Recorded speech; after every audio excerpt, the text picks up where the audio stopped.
Oke, assalamualaikum warahmatullahi wabarakatuh, anak-anak. Selamat siang. Waalaikumsalam warahmatullahi wabarakatuh. Waalaikumsalam, siang Pak. Ya, gimana kabarnya? Baik-baik aja?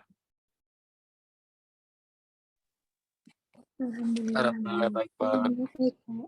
Ya, alhamdulillah ya.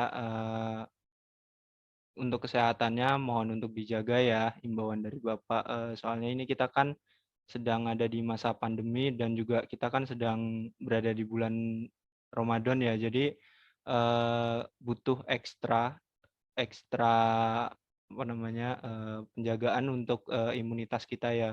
Eh, Mohon untuk Bapak himbau untuk mengkonsumsi vitamin agar meningkatkan kekebalan tubuh kita dan juga menjaga pola makan serta pola tidur gitu ya anak-anak ya. Hari ini kita akan melanjutkan pembahasan materi minggu lalu tentang stoikiometri. Sebentar, Bapak share screen.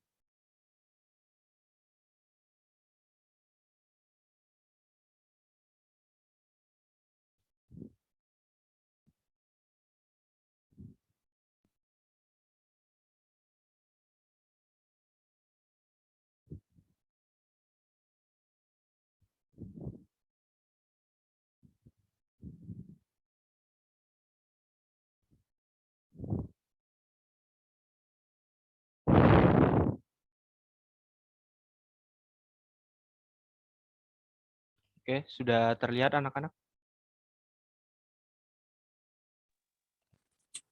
Belum, Pak. Oke.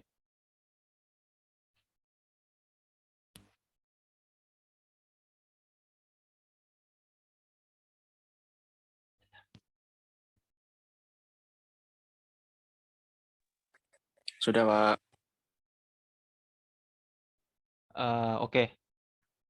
Jadi untuk pertemuan kali ini kita akan melanjutkan pembahasan tentang materi stoikiometri ya anak-anak ya. Jadi sebentar, Bapak mau tanya, ini untuk callback dari pertemuan yang lalu, ada yang bisa menjelaskan stoikiometri itu apa?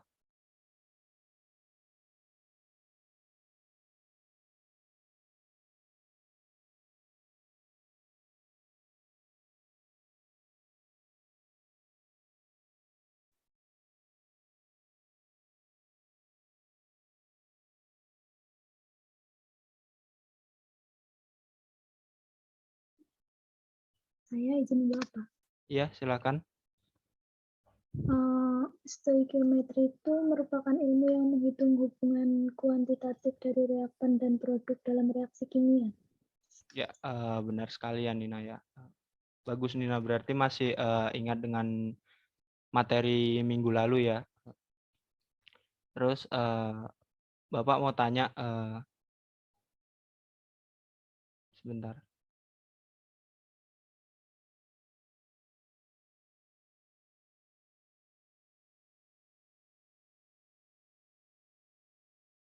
Oke, baik. Jadi itu aja dulu ya untuk callback kita.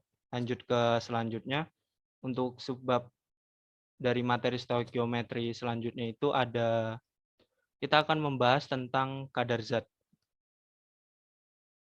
Di mana di dalam kadar zat itu nantinya akan ada massa atom yang pertama. Dan massa atom ini nanti akan terbagi menjadi 3. Nah, untuk yang pertama itu ada massa atom rata-rata, di mana atom-atom unsur yang sama tidak selalu mempunyai massa yang sama. Hal ini itu disebut dengan isotop. Nah, karena harga massa atom hidrogen yang sangat kecil, maka ditetapkan dengan ketetapan 1,67 dikali dengan 10 pangkat minus 27 kg sama dengan 1 SMA atau satuan massa atom. Nah, untuk yang selanjutnya itu ada rumus mencari massa rata-rata atom, di mana untuk menentukan massa rata-rata atom seperti rumus yang tertulis. Nah, yang selanjutnya itu ada massa atom relatif atau AR, di mana massa atom relatif ini sendiri adalah perbandingan dari massa rata-rata satu atom terhadap 1/12 massa satu atom C12. Di mana massa satu atom C12 ini merupakan massa satu atom karbon 12 minus 12, atau secara matematis dirumuskan sebagai massa atom relatif unsur sama dengan massa atom rata-rata dibagi dengan 1/12 dikali massa atom 12 6C. Nah, yang selanjutnya itu ada massa molekul relatif atau MR. Massa molekul relatif atau MR merupakan perbandingan massa satu molekul unsur atau senyawa terhadap 1/12 dikali dengan massa atom karbon 12.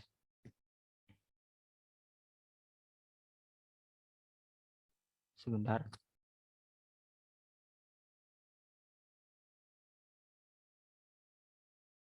Nah, untuk rumus mencari MR ini sendiri itu dengan cara massa rata-rata satu molekul AXBY dibagi dengan 1/12 dikali massa satu atom C12, atau MR AXBY sama dengan XAR A ditambah Y ARB.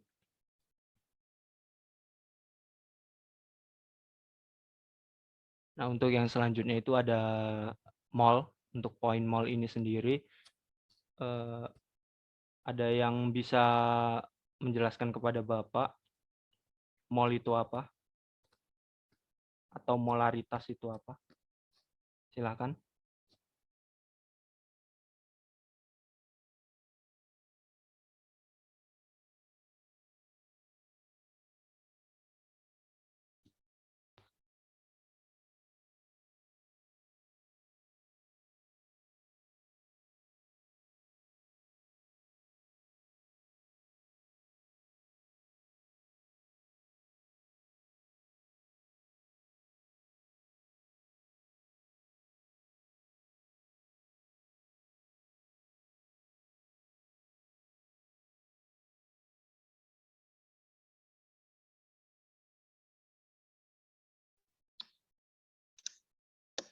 Mol itu satuan pengukuran dalam SI untuk jumlah zat, bukan, Pak?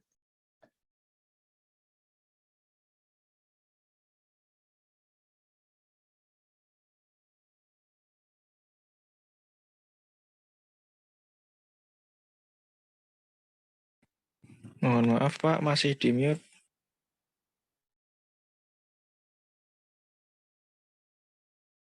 Oke, benar Nina. Nah, untuk yang lain mungkin bisa lebih aktif lagi ya nantinya. Nah, untuk mol itu sendiri merupakan satuan hitung. Nah, untuk mol itu digunakan untuk menyederhanakan jumlah partikel yang sangat kecil. Itu juga definisi lain dari mol. Nah, mol ini sendiri menyatakan satuan jumlah zat, di mana hubungan antara jumlah mol dan jumlah partikel dapat dituliskan dengan rumus X sama dengan N kali L, atau nantinya untuk menentukan mol itu dapat menggunakan rumus N sama dengan X per L. Nah, untuk ini Bapak ada contoh soal, mungkin ada yang bisa mengerjakan. Silahkan.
Gimana, ada yang bisa menjawab untuk contoh soal ini?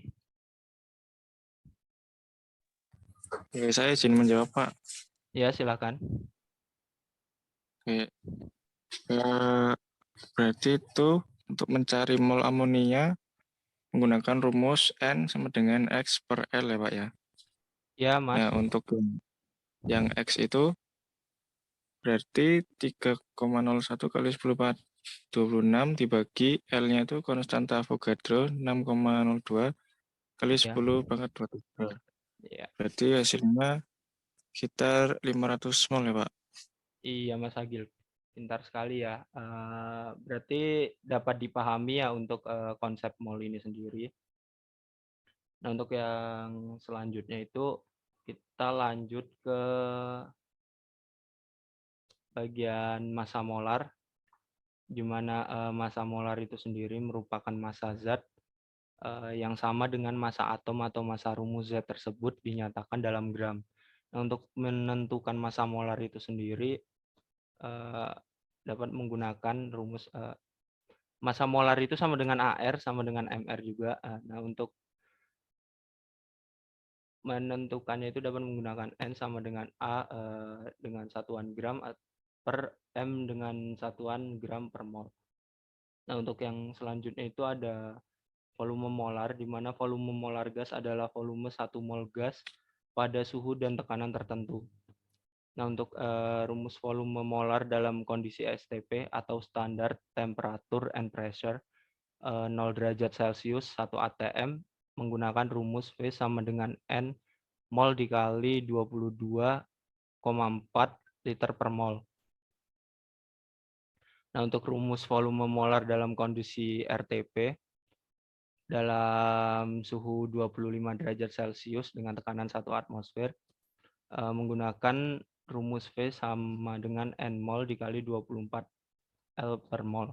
Nah, untuk ini ada contoh soal. Tentukan jumlah mol 2,24 liter gas HCl pada kondisi STP. Bapak kasih waktu 2 menit untuk mengerjakan. Yang tahu nanti silahkan resen ya, anak-anak. Silahkan dikerjakan.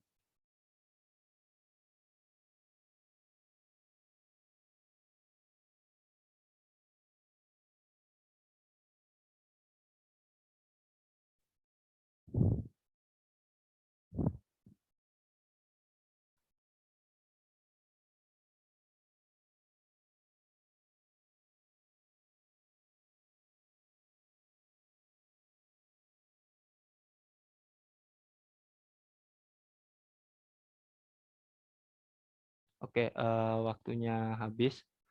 Ada yang bisa menjawab?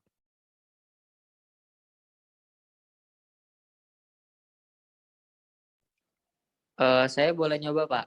Iya, silakan Mas Bintang. Ini buat yang contoh soal yang ini apa yang bawah ini? Iya, yang tentukan ya. jumlah mol. Dari yang saya hitung itu jawabannya 0,1 mol, Pak. Ya, oke. Baik, benar sekali Mas Bintang. Jadi dapat dipahami ya untuk materi volume molar ini sendiri. Nah, untuk yang selanjutnya kita masuk ke poin hukum-hukum tentang gas.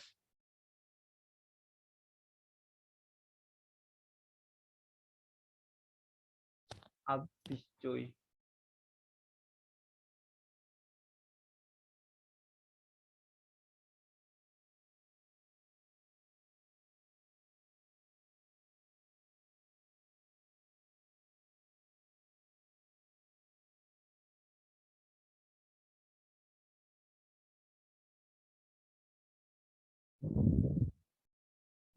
Baik, yang selanjutnya itu ada hukum-hukum tentang gas, di mana untuk yang pertama itu ada hipotesis Avogadro. Nah, untuk hipotesis Avogadro ini menyatakan bahwa pada suhu dan tekanan yang sama, jumlah volume yang sama, suatu gas atau sembarang gas mengandung jumlah molekul yang sama. Nah, dengan demikian berlaku bahwa perbandingan volume gas akan sama dengan perbandingan mol gas, di mana dapat dituliskan dengan rumus V1 per V2 sama dengan N1 per N2. Nah,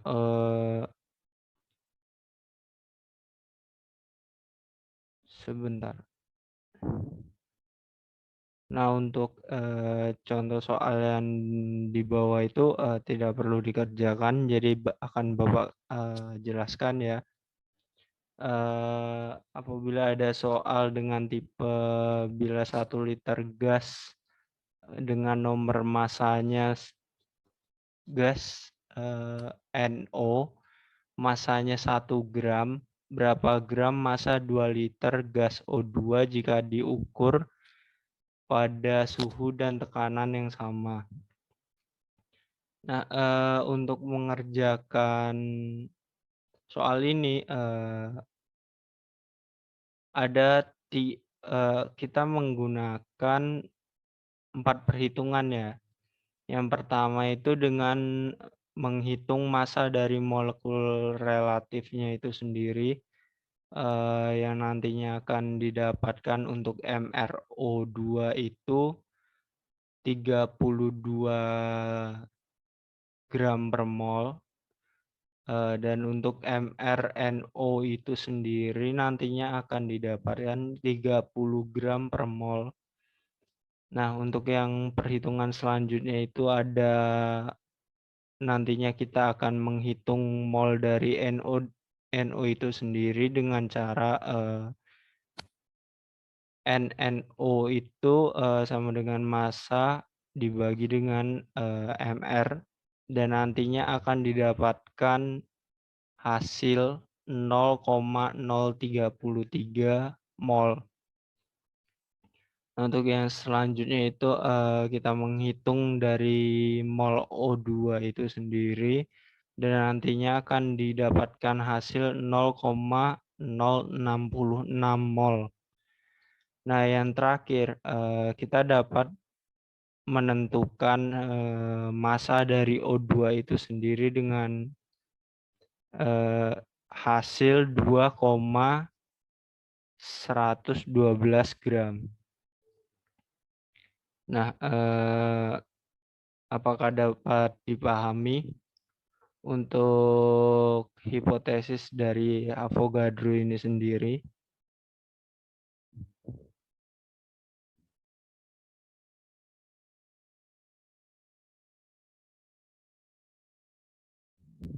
Paham, Pak. Oke, baik, kita lanjut ke poin selanjutnya.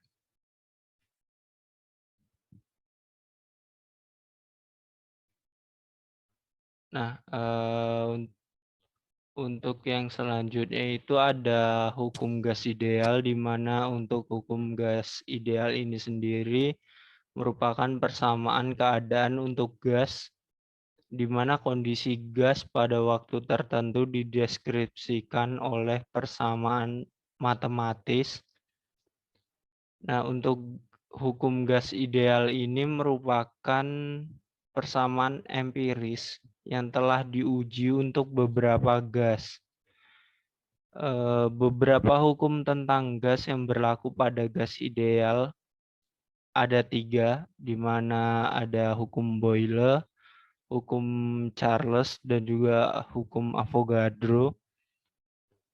Lalu selanjutnya itu ada tentang hubungan yang menunjukkan bagaimana nantinya volume gas itu sendiri bergantung pada tekanan, temperatur, dan juga jumlah mol.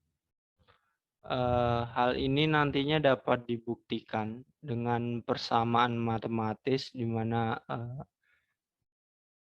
dengan persamaan PV sama dengan N R dikali T.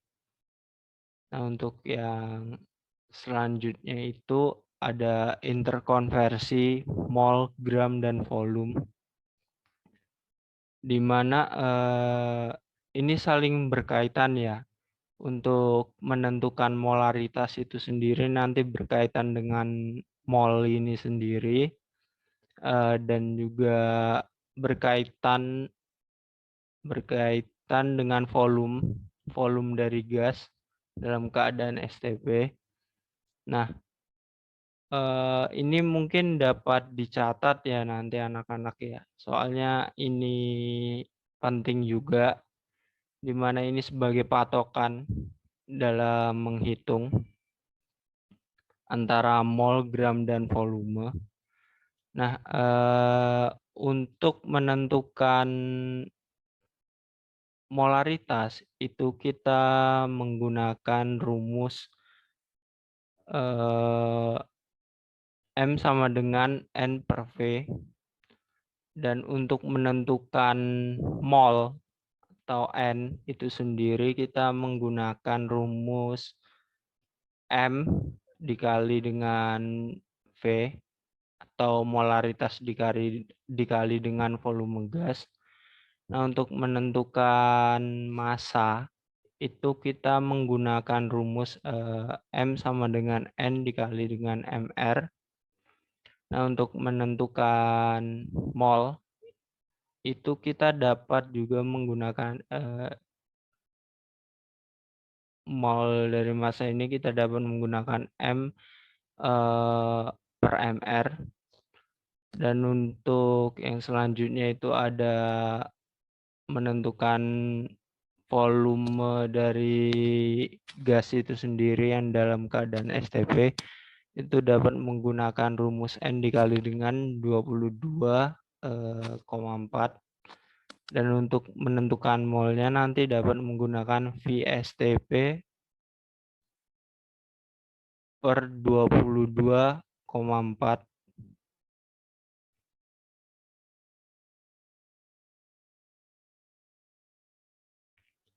Nah, yang selanjutnya itu ada untuk menentukan jumlah partikel, di mana nanti menggunakan rumus X sama dengan N dikali dengan 6,02 dikali dengan 10 pangkat 23.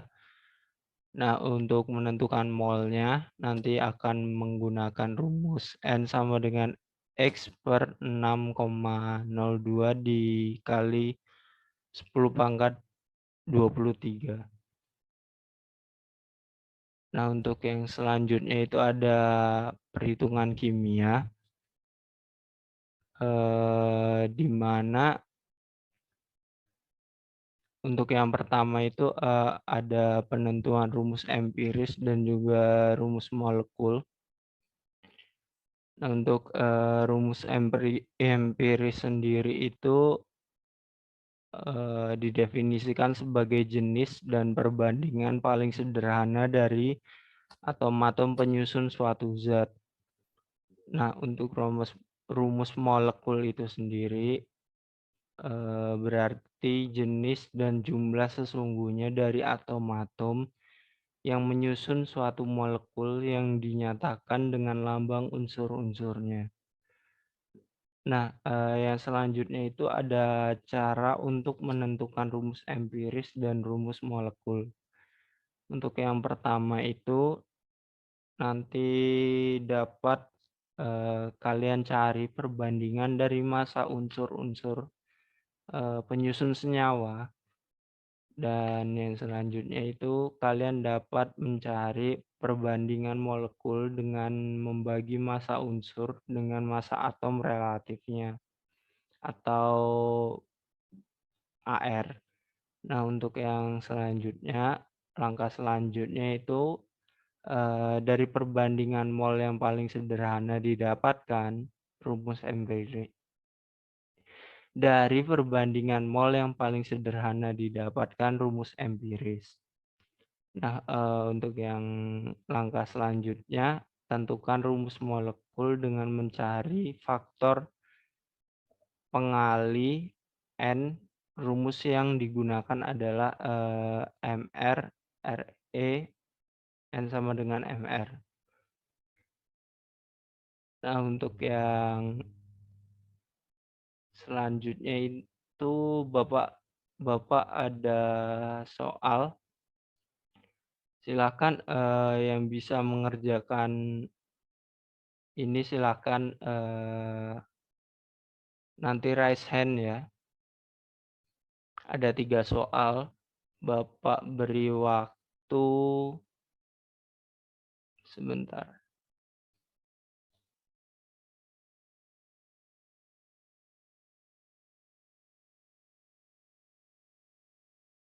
Bapak beri waktu 5 menit untuk mengerjakan. Nanti yang tahu mohon untuk raise hand.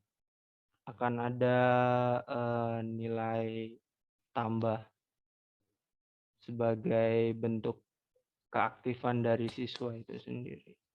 Silakan.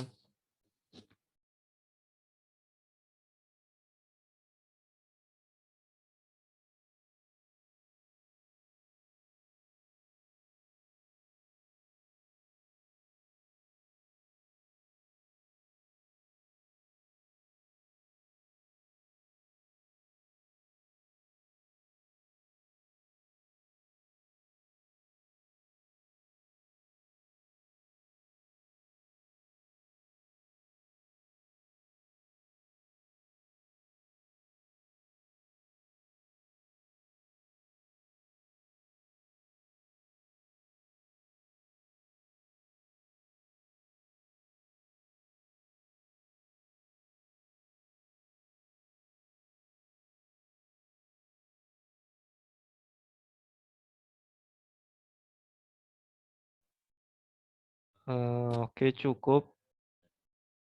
Ada yang bisa mengerjakan dari 3 soal ini, salah satu.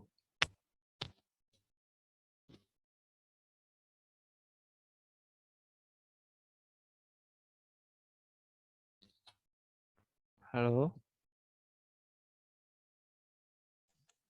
Ya, Pak. Ya, silakan Mas Natik.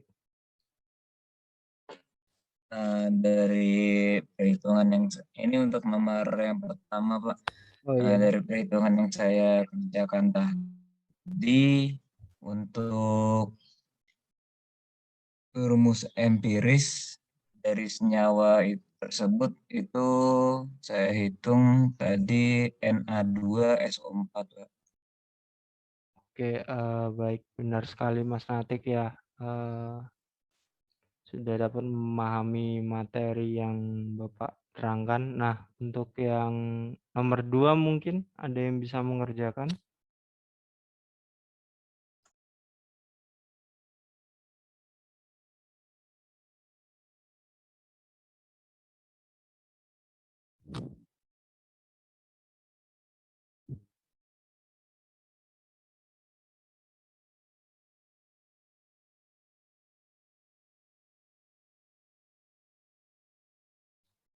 Halo?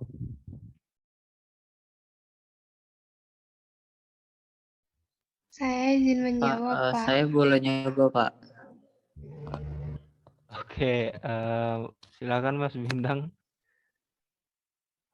Ya, ini yang belum tadi nomor berapa ya, Pak? Nomor 2 dan nomor 3 Mas Bintang. Ya, saya coba yang nomor 2 ya, Pak. Iya, silakan. Dari yang saya hitung-hitung, Pak, itu untuk perbandingan rumus empirisnya itu kan ada C, H, dan CL. Untuk C-nya 2, H-nya 3, dan CL-nya 3. Jadi untuk rumus empirisnya C2, H3, CL3, Pak.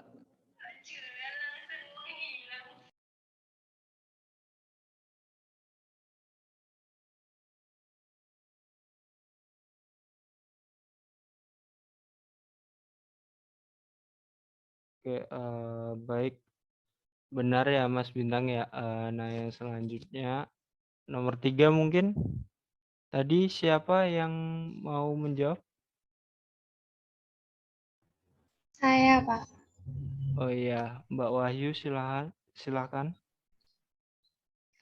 Kalau dari yang saya kerjakan tadi, saya mendapatkan rumus molekulnya yaitu C6H12O6. Oke, baik, sudah bisa menjawab semua ya, jadi dapat memahami untuk menentukan rumus empiris itu sendiri. Nah, untuk yang selanjutnya, kita masuk ke poin persentase unsur dalam senyawa, di mana untuk menentukan persentase unsur ini sendiri kita menggunakan rumus M dikali dengan ARA dibagi dengan MR AMBN dikali dengan 100%, atau dengan massa A dalam P gram AMBN sama dengan M dikali ARA dibagi dengan MR AMBN dikali dengan P gram. Nah,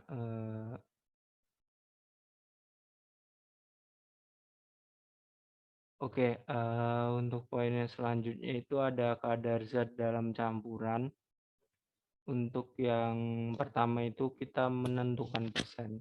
Nah, untuk bagian persen ini kita masih membagi lagi. Untuk poin yang pertama itu ada persen massa, di mana persen massa ini sendiri menyatakan massa suatu zat dalam gram yang terdapat dalam setiap 100 gram campuran.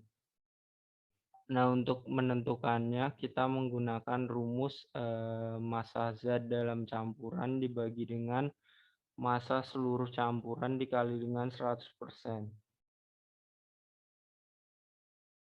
Nah, ini juga masih ada contoh soal ya. Nah, untuk contoh soal ini akan Bapak terangkan.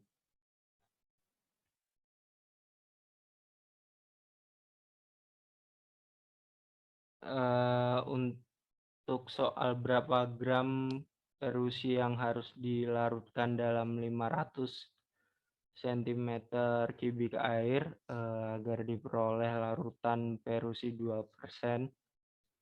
Nah, untuk jawabannya itu kita pertama itu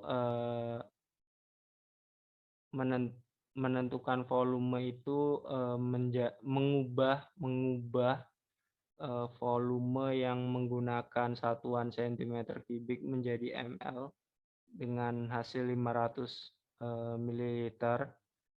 Nah, untuk menentukan massa perusinya itu sendiri, kita menggunakan rumus GR perusi sama dengan 2% dikali dengan 500 dibagi 100% dengan hasil 10 gram ya. Nah, ini hanya tinggal membalik-balik dari rumus ini sendiri. Dapat disesuaikan dengan apa yang ditanyakan dari soal itu. Gitu anak-anak. Nah, untuk yang selanjutnya itu ada penentuan persen volume, di mana persen volume ini itu sendiri menyatakan volume zat yang terdapat dalam setiap 100 bagian volume campuran, di mana persen volume ini ditentukan dengan cara volume zat dalam campuran dibagi dengan volume seluruh campuran dikali dengan 100.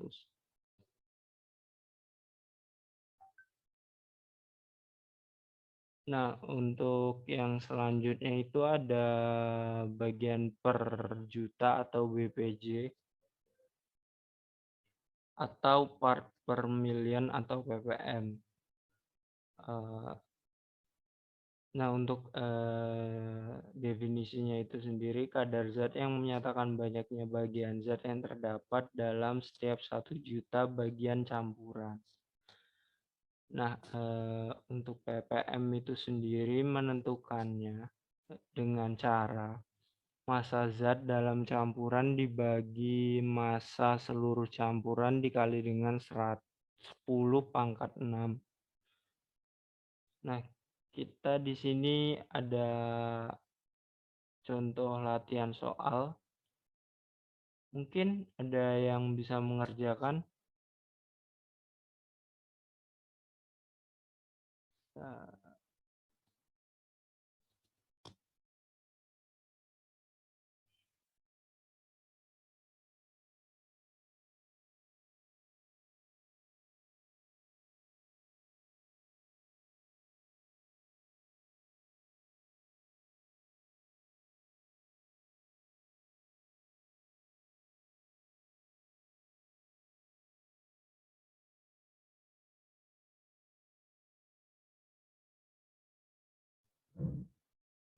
halo Mas Agil, mungkin bisa mengerjakan contoh soal ini.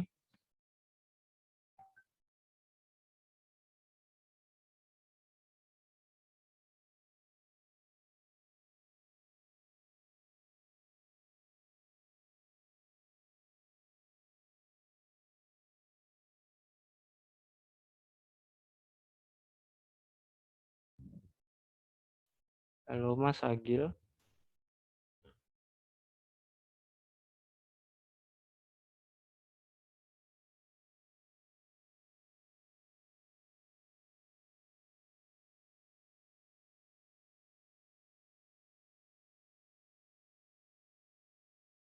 Oke, sepertinya Mas Agil sedang ada gangguan.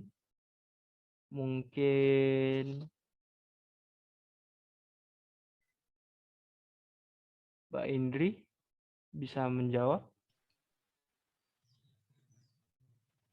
Bisa, Pak. Ya, Untuk silakan.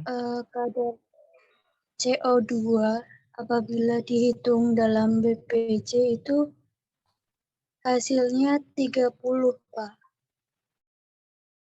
Oke, benar sekali ya Mbak Indri. Jadi dapat dipahami ya untuk poin penentuan BPJ ini sendiri atau PPM ini. Nah, kita lanjut ke bagian selanjutnya.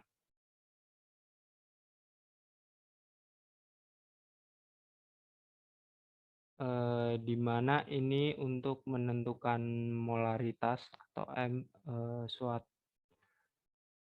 molaritas itu sendiri merupakan pernyataan tentang banyaknya mol zat terlarut yang terlarut di dalam 1 liter larutan. Nah, untuk menentukan molaritas itu sendiri kita menggunakan rumus M sama dengan N per V. Nah, untuk yang poin kedua itu ada molalitas, di mana molalitas itu sendiri merupakan besaran yang menyatakan banyaknya mol yang terlarut terhadap setiap 1000 gram pelarut. Nah, jika pelarutnya air, maka massa pelarut dari suatu larutan itu sendiri dinyatakan dalam volume pelarut. Nah, hal ini disebabkan dikarenakan massa jenis air sama dengan 1 gram per mililiter. Nah, untuk menentukannya kita menggunakan rumus M sama dengan N dikali dengan 1000 dibagi P. Ini kita lanjut ke materi selanjutnya, di mana ada fraksi mol. Fraksi mol itu sendiri merupakan perbandingan antara jumlah mol suatu komponen larutan dengan komponen larutan lainnya. Nah, fraksi mol ini sendiri tidak memiliki satuan dikarenakan merupakan suatu perbandingan ya anak-anak ya. Jadi tidak ada satuan bakunya seperti gram dan mililiter atau lain-lainnya, karena ini merupakan perbandingan di mana untuk menentukannya kita menggunakan rumus XA sama dengan NA per NA ditambah NB. Nah, dan juga XB sama dengan NB dibagi dengan NA ditambah NB. Nah, jika dijumlahkan nantinya fraksi mol XA dan XB, maka secara keseluruhan nilainya adalah 1. Nah, ini ada contoh soal selanjutnya. Sebentar. Ada contoh soal lagi. Mungkin ada yang bisa mengerjakan. Akan Bapak kasih nilai tambah sebagai apresiasi keaktifan.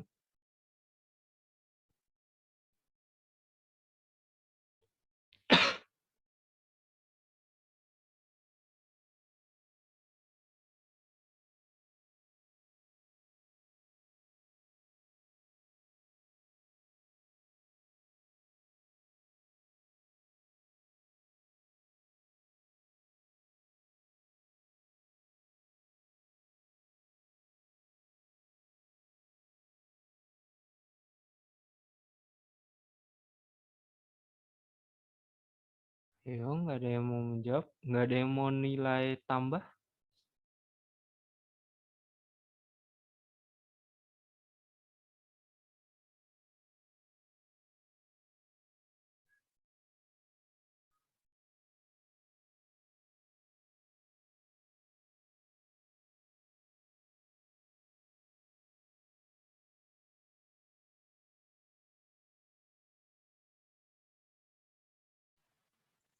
Saya, Pak.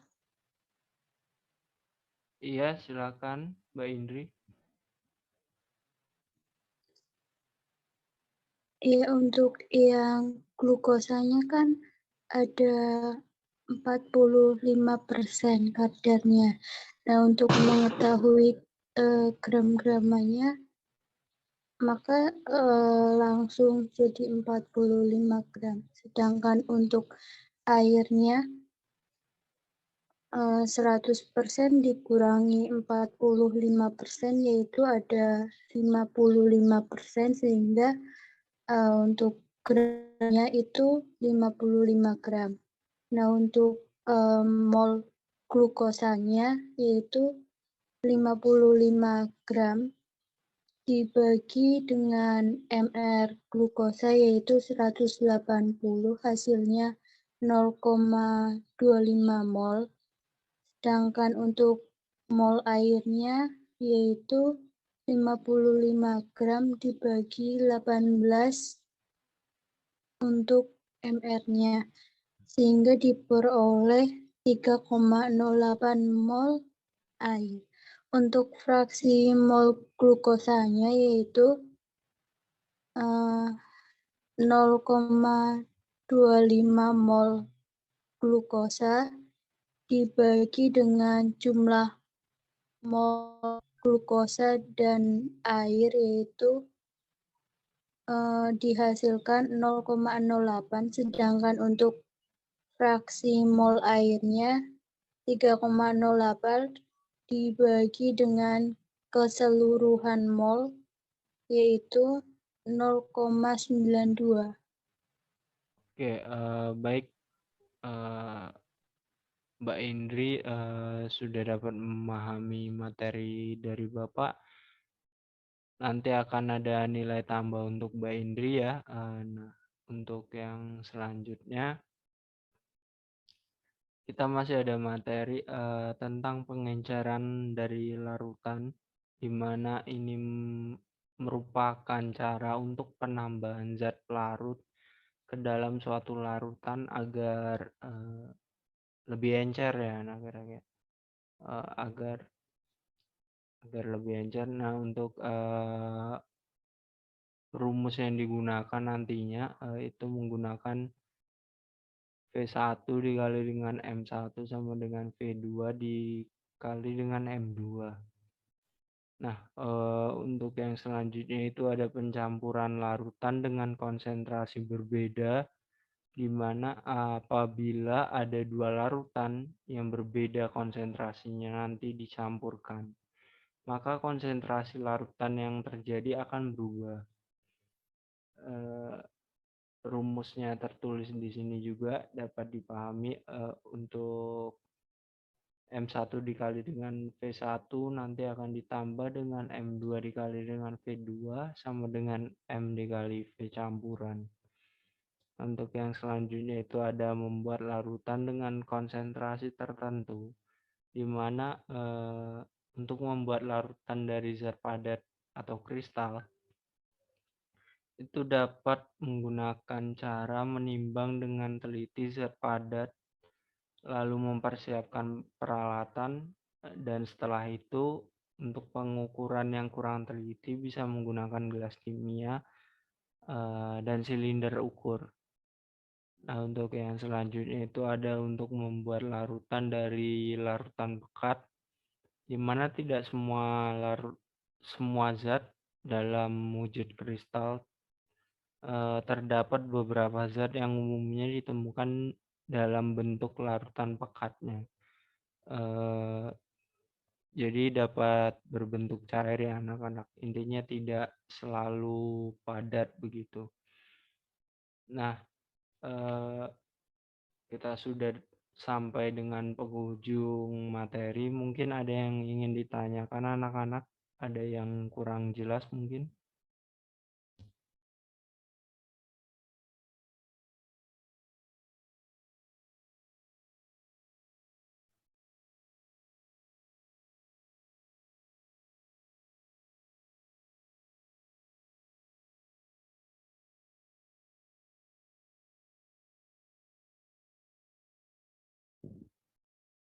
Halo, apakah sudah bisa dipahami semua materinya?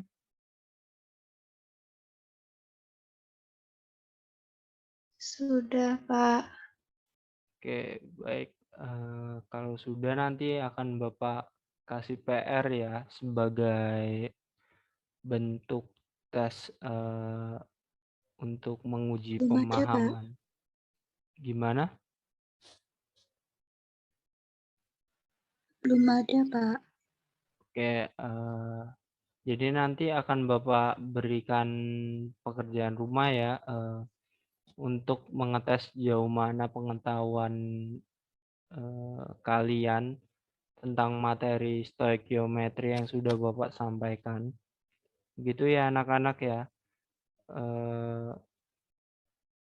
Ya sudah, kita bertemu lagi di minggu depan untuk bab selanjutnya. Kalian jaga kesehatan, jangan sampai sakit di musim seperti ini dan juga sedang berpuasa ya anak-anak ya. Terima kasih. Wassalamualaikum warahmatullahi wabarakatuh.